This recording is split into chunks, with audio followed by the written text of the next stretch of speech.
So I've been reading the books that I bought. I read one that I decided was probably going to be a kind of a light book, the Spontaneous Creativity.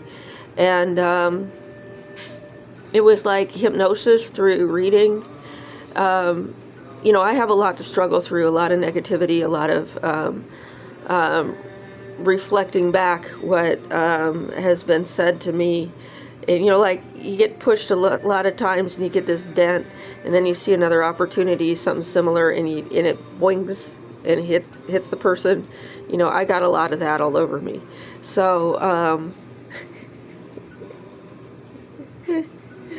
so I've been reading these things and working through it. My inner dialogue has gotten more quiet, and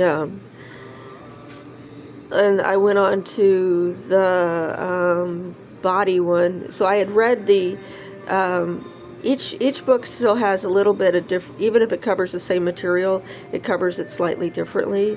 So I was reading about the 9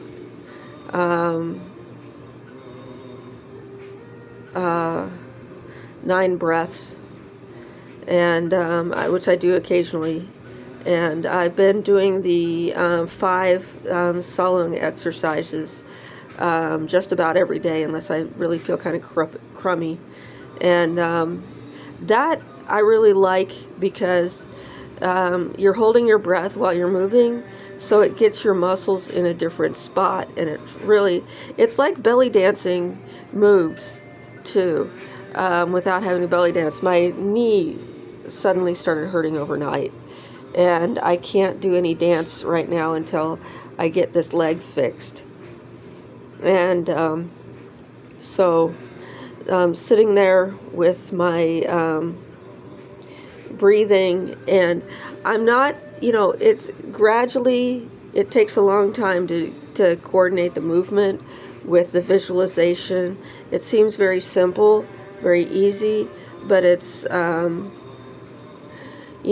if you can get this solid first and then do the other thing. I was also reading Kyungmar, that book. I flipped to the back and read through the Sadhana, and because I took a course on sadhanas in the 90s, and so I just, what do you do? How do you do a sadhana? You read it out loud,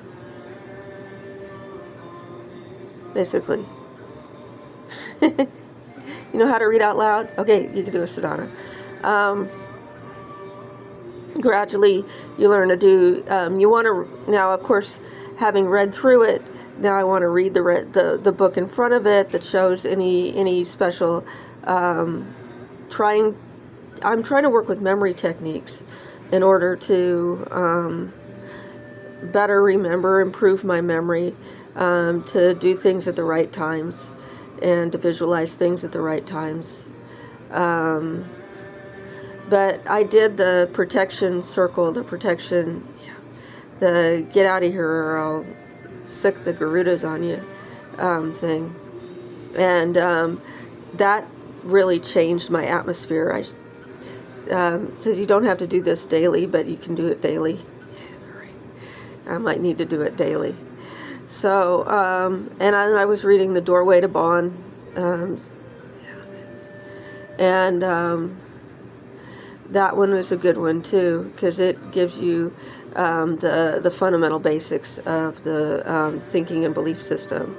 So I just been sitting here reading more and more, and I still want to read the I don't know if any of the Bon Sutras have been translated yet. I'd like to read those, but right now I'm still reading the Buddha Sutras, because that original idea that Buddhas are Buddhas. There are certain things that are in common with Buddhas, but Buddhas are different when they descend into hell, and when they're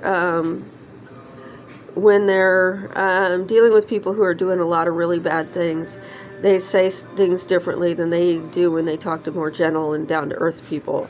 So the different Buddhas have different ideas, the different things that they need to say to different people. What the Muslims call people of the fitra, more unusual people, people who aren't haven't lost their primordial state, but they need to have their primordial state supported a little bit, should practice Bon. People who can't benefit from that should practice Buddhism. And Guru Rinpoche's agreement with the Dharma protectors, that's kind of a dark thing to think about in the way it truly manifested. But it's I just took his picture down and replaced it with Vajrakalaya. So it's similar to Kyung, who's got Kyungmar in his head, so on his head, top of his head. So I just happen to have that hanging around. But my guru gave a teaching on that, and then people realized that his refuge and his bodhicitta chant were Bon and not Buddhism, and that's when the controversy began to really spring up around him.